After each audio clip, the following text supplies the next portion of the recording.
전두환 전 대통령의 회고록이 파문을 일으키고 있습니다. 자신들도 5.18의 억울한 희생자라고 밝혀 논란이 국민의당 되는데요. 천정배 의원이 헌정질서 파괴자 국립묘지 안장을 금지하는 5.18 민주화 운동 등에 관한 특별법 일부 개정 법률안을 대표 발의했습니다. 예, 전두환 노태우 두 전직 대통령의 국립묘지 안장을 금하는 법안 또다시 발의가 됐습니다. 제가 지금 또다시라고 말씀을 드린 건 관련 법안이 지난 19대에도 발의가 됐었지만 처리가 불발됐고요. 결국은 자동 파기가 됐었죠. 어제 이 법안이 다시 발의됐다는 소식이 전해지자 인터넷상에서는 뜨거운 호응이 이어졌습니다. 근데 이번에는 통과가 될까요? 법안 발의한 분 국민의당 천정배 의원을 연결해서 전국 현안까지 함께 짚어보죠. 천정배 의원님 안녕하세요. 예, 안녕하세요. 천정배입니다. 오늘 주제는 이제 국립묘지 안장에 관한 얘기입니다만 아침에 핫한 뉴스는 전국 현안이더라고요. 요 얘기부터 좀 질문 드리겠습니다. 어제 김상조 공정거래위원장 임명이 됐습니다. 어떻게 보셨어요? 임명 강행은 좀 아쉽습니다. 우선 김상조 후보자가 최상의 그 공정거래위원장 적임자라고 저는 생각합니다. 그런 분 다시 찾기 어려운 정도의 뛰어난 적임자인데요. 그러나 문재인 대통령이 이 야당과의 협치를 좀 더 그에 대해서 여유를 가지고 시도했으면 좋았겠다. 국회까지 엊그제 오셔서 연설도 하셨는데요. 이를테면 자유한국당 같은 경우에 격렬한 반대가 있는데 그렇죠. 좀 더 진정성 있는 노력을 하셨어야 된다. 이를테면 저는 무슨 5가지 그 배제 사유를 스스로 제시했었지 않습니까? 원칙들. 대통령께서. 그 점에 대해서 좀 더 국민들이나 야당에 대해서 좀 분명한 명시적인 어떤 그 사과랄까요? 를 하시고 야당의 협조를 했었어야 한다. 그런 노력이 더 필요했어야 한다고 생각합니다. 그런 점에서 아쉽죠. 개인적으로는 김상조 위원장이 최적의 적임자, 최고의 적임자라고 생각하셨어요. 그렇습니다. 다만 자유한국당이 이렇게 반대하니까.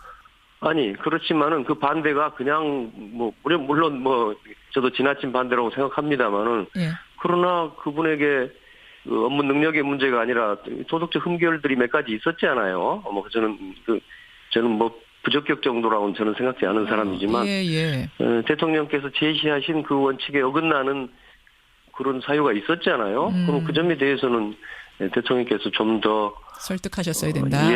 진정한 사과도 하고 또 알겠습니다. 설득을 하고 나왔어야 한다고 저는 봅니다. 근데 이제 과거 정권에 비하면은 물론 5대 배제 원칙을 스스로 약속하신 게 있기 때문에 지금 걸린다 말씀은 하셨지만 과거 정권에 비하면 흠결이 더 큰 것도 아닌데 야당들이 존재감 강박증 때문에 이러는 건 아니냐 이런 평가도 있거든요.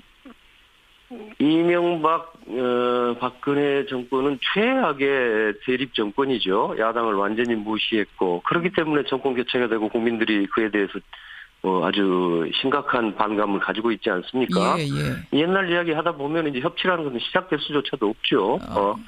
그 정권은 협치하고는 관계없는 정권이었고 이제 문재인 대통령은 국민들이 압도적인 지지를 해가면서 협치를 기대하고 있지 않습니까? 이 점에 관해서 야당도 협력해야 되겠지만 우선적으로 노력해야 될 부분은 역시 여당과 대통령이 아닌가 생각합니다. 그런 점에서는 역시 아쉽습니다. 지금 청와대 분위기로 봐서는 강경화 후보자도 임명할 가능성이 높습니다. 한미정상회담이 코앞으로 다가왔기 때문에 아마 할 것 같은 분위기인데 그건 어떻게 생각하세요? 저도 이 강경화 후보자의 경우에 이제 적격 여부는 제가 청문위원들이 따로 있고 그래서 그 자체에 대해서 제가 이렇게 저렇게 말할 수는 좀 어렵다고 봅니다. 거기는 하자가 김상조 후보자보다는 좀 큰 것 같고, 그래서 그 문제에 대한 평가의 문제는 좀 서로 의견이 다를 수 있어요. 야당으로서는 부적격이라고 볼 수도 있다고 생각합니다. 그러면 야당으로서도 뭘 이렇게 거부할 게 아니라 부적격이면 부적격 의견을 밝혀서 청문 보고서를 채택하는 것이 옳다고 봅니다. 그리고 임명 여부는 대통령이 임명권자니까 그런 야당의 의견들을 감안해서 결정하는 것이 옳다고 생각하는데요.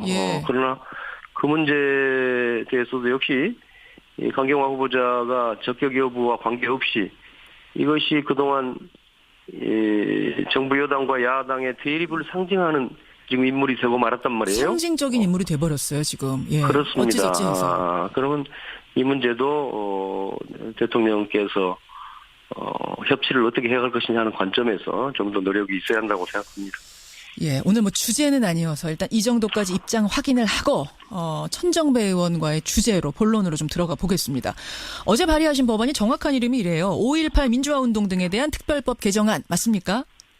그렇습니다. 예, 핵심은 뭔가요? 전두환, 노태우 씨, 이 사람들은 12.12 군사 쿠데타의 수괴들이죠. 또 5.18 항쟁 당시에 학살을 자행했던 주범들입니다. 예, 예. 이분들이 이제 형사처벌로 형사처벌이 확정이 됐었는데 사면을 받았단 말이에요. 그렇죠. 사면을 이유로 현행법에서는 이 경우에 따라서는 국가보훈처의 심사를 받아서 국립묘지에 묻힐 수 있게 돼 있습니다. 예. 근데 이거를 봉쇄해야 되겠다. 이들이 비록 사면은 받았을지 모르지만 이런 사람들이 헌정 파괴범들이 국립묘지에 안장되는 것은 그것은 국립묘지의 취지에 맞지 않고 사실은 헌법에도 맞지 않는 거죠. 그래서 이런 사람들은 국립묘지에 묻히지 못하도록 하겠다는 것이고요. 예. 또 덧붙여서 이미 묻힌 사람이 있기 때문에 제가 걱정을 합니다. 이게 안현태 전 청와대 경호실장인데요. 이 사람은 이미 사망해서 묻혀 있습니다. 그렇죠. 그래서 이런 사람들은 소급 적용해서 옮겨가도록 하는 법입니다. 2장까지 소급 적용을 하도록 하는 그런 법안. 이게 5년 전 19대 때도 법안이 있었거든요. 국립묘지법 개정안. 그거하고는 그럼 같은 건가요? 조금 다른 건가요? 두 가지 점에서 좀 차이가 있습니다. 하나는 이제 그 법안 명칭이 말해주듯이 국립묘지에 대해서 전반적으로 5.18 관계자뿐만 아니라 모든 내란 사범, 쿠데타 사범 이런 사람들에 대해서 적용하는 거니까 그 법이 더 범위가 넓지요. 그러니까 이번에 제가 발의한 법은 5.18에 좀 집중해서 이제 그 관련자들 12.12 5.18 관련자들을 알겠습니다. 적용하는 거니까요. 저는 그렇게 한 이유는 그렇게 해야 이제 입법 가능성이 높아진다. 그렇게 보셨어요. 너무 일반적이 되면 또 야당 중에서 반대할 수도 있겠는데 적어도 5.18 문제, 광주 항쟁 문제에 관한 한 야당도 어느 국회의원도 반대 못하리라고 제가 생각하고 있고요. 또 하나는 아까 말씀드린 것처럼 이미 묻힌 사람들에게도 소급 적용하겠다는 겁니다. 그 점이 19대 법안과 다릅니다. 이 부분도 있더라고요. 그러니까 그 5.18 민주화운동을 진압한 공로로 상훈받은 자에 대해선 이것을 취소하고 훈장도 환수한다. 이것도 들어가 있는 거죠? 아니, 이것은 새로 들어간 게 아니라요. 이미 있습니다. 이것도 있는 거군요. 상훈 박탈은 이미 현행법에, 현행 5.18 법에. 이거는 그러면 누구 해당됩니까? 여기에 해당하는 인물은? 전두환, 노태우 씨 이분들 해당되고요. 또 그 밖에도 무슨 정호영, 최세창 등등 제가 알기로는 69명이라고 알고 있습니다. 69명의 훈장도 무효로 한다, 환수한다. 근데요, 천 의원님, 이게 지금 발의만 된다고 끝이 아니라 통과가 돼야, 현실화가 돼야 되는 건데 19대 국회에서는 이게 여러분 놀라시겠지만 상정조차 못했습니다. 상정조차 못하고 파기가 됐는데 그 당시 여당이었던 새누리당 쪽에서 협조를 하지 않았기 때문에 상정도 안 됐거든요. 이번엔 좀 다를 거라고 보세요. 20대 국회는 19대 국회하고 다르죠. 우선 19대 때는 박근혜 대통령이 버티고 있는 새누리당이 과반수였지 않습니까? 그런데 이제 20대는 사실은 그렇게 되지 않습니다. 저희 국민의당까지 포함하면은 적어도 이 법을 찬성하는 의원들이 과반수이고 심지어는 5.18 정신을 헌법 전문에 넣자는 대통령이 탄생에 있는 순간이기 때문에요. 상황이 전혀 다르죠. 저는 자유한국당도 이번 제가 낸 법안에 반대할 수는 없을 것이다. 저는 그렇게 생각합니다. 최근에 이순자 씨하고 전두환 씨 회고록에서 우리 보고 살인자라 그러는데 우리는 발포 명령 내린 적이 없다. 우리도 피해자다. 이런 주장을 담았어요. 혹시 이런 식으로 주장을 해오면 그게 걸림돌이 되거나 뭐 이럴 가능성은 없겠습니까? 그분들 참 딱한 사람들입니다. 전두환 씨 부부 하늘을 두려워해야 합니다. 참으로 낯뜨거운 거짓말을 하고 있는데요. 낯두꺼운 거짓말이죠. 낯두꺼운 거짓말인데. 이제 사실은 이것은 이거요, 5.18 광주 학살에 이어서 정신적인 학살이라고 볼 수 있습니다. 이건 제가 그냥 말씀드린 게 아니라, 예.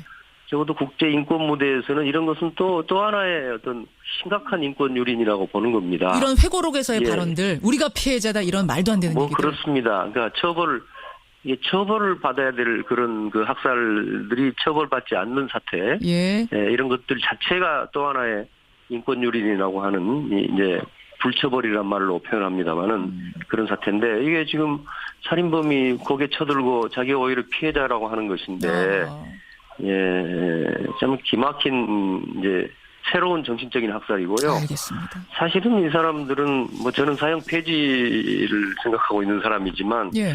이 사람들은 사형이나 종신형을 받았어야 마땅하다 이렇게 생각이 됩니다. 이게 뭐 자세한 내용들은 그 대법원 판결에서 이미 뭐 그런 게 있죠. 사실상 전두환을 발포 명령자로 인정했죠. 예. 당시 전두환 보안사령관이 작전을 강행한 것은 사람을 살해해도 좋다는 발포 명령이 있었음이 분명하다. 이런 식으로 알겠습니다. 그럼에도 대법원 판결로 불구하고 써져 있죠. 뻔뻔하게 이렇게 나오는 것은 걸림돌 될 수 없다. 국회 이번에 그래서 반드시 저는 통과될 오히려 거다. 이것 때문에 전두환 씨 부부의 모렴치한 태도로 예. 이번 개정안에 대해서 국민적 지지가 높아지고 오히려. 그래서 일부 뭐 야당 의원도 반대할 수 없으리라고 봅니다. 여기까지 말씀 듣겠습니다. 천정배 의원님 고맙습니다. 예, 감사합니다. 국민의당 천정배 의원이었습니다.